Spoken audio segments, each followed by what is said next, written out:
2018년 11월 30일 한국은행에서 드디어 이제 기준금리를 1.50에서 1.75%로 인상을 단행했습니다.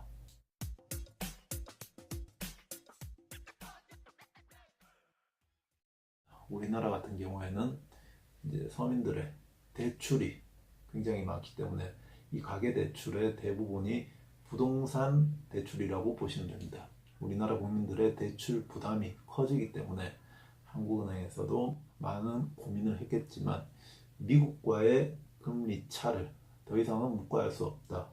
이런 개념에서 이제 기준금리를 0.25% 인상했다고 볼 수가 있습니다. 우리나라의 금리를 보시면 저점 부근에서 25% 올렸고, 이렇게 이제 저점 구간에서 금리가 올라가면 이 방향은 금리 상승기라고 보시면 됩니다.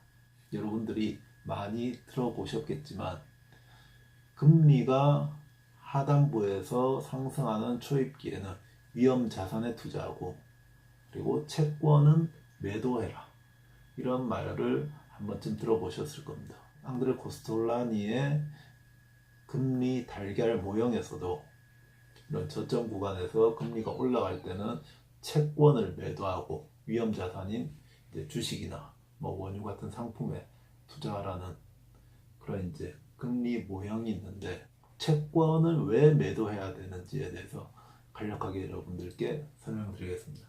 채권 같은 경우에는 금리가 상승하면 이제 이자가 상승하게 되는데, 이자가 상승하면 오히려 채권에 투자해야 될 시기가 아닌가 초보자분들은 보실 수가 있는데, 사실은 이제 이자는 상승하지만 채권 가격은 반대로 떨어진다고 볼 수가 있습니다.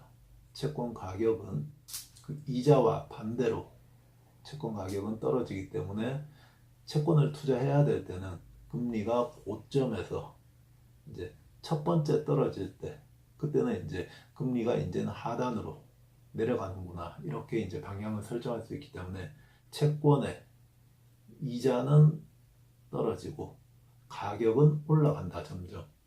이렇게 볼 수 있기 때문에 금리가 상단부에서 하단부로 내려올 때는 채권에 투자를 하시고, 지금 같은 이제 금리가 저점기에서 이제 올리기 시작할 때는 채권을 매도하시는 전략, 거기다가 이제 주식 같은 위험 자산에는 이제 투자를 해야 될 시기다, 이렇게 볼 수가 있습니다.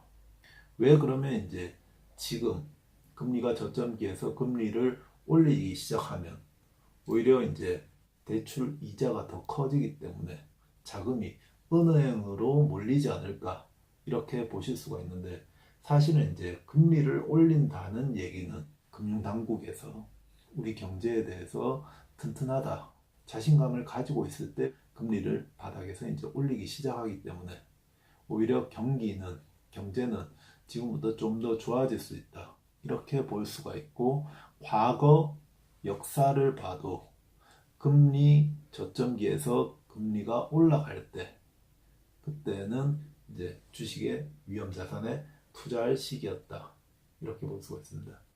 2003년도, 2004년도 노무현 대통령 시절 때 금리 저점에서, 금리 바닥에서 금리를 조금씩 올릴 때, 그리고 미국에서도 그린스펀 의장이 이제 금리를 스텝 바이 스텝식으로 계속해서 올릴 때, 그때는 오히려 이제 위험 자산, 주식이 호황을 맞은 그런 역사가 있고, 모든 주식이 다 올라간다고 볼 수는 없습니다.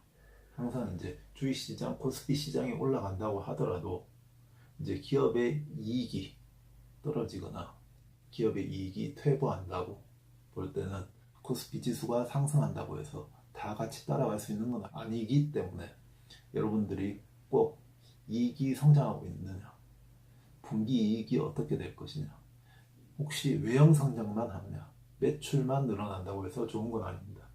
영업이익, ROE 지표를 보시고 ROE 지표가 상향하고 있느냐, 그리고 배당금이 계속 상승하고 있느냐. 배당금을 계속해서 올린다는 얘기는 그만큼 기업에서 벌어들이는 이익이 쌓이고 있다는 뜻이거든요. 배당금을 지급할 수가 있는 거지, 기업의 이익이 뒷받침이 되지 않는데 배당금을 올릴 수는 없기 때문에, 결론을 말씀드리면 금리 인상 초입 단계다. 위험 자산에 투자를 하되 이익과 배당금이 그리고 ROE 지표가 성장하는 그런 기업에 투자를 하시기 바랍니다.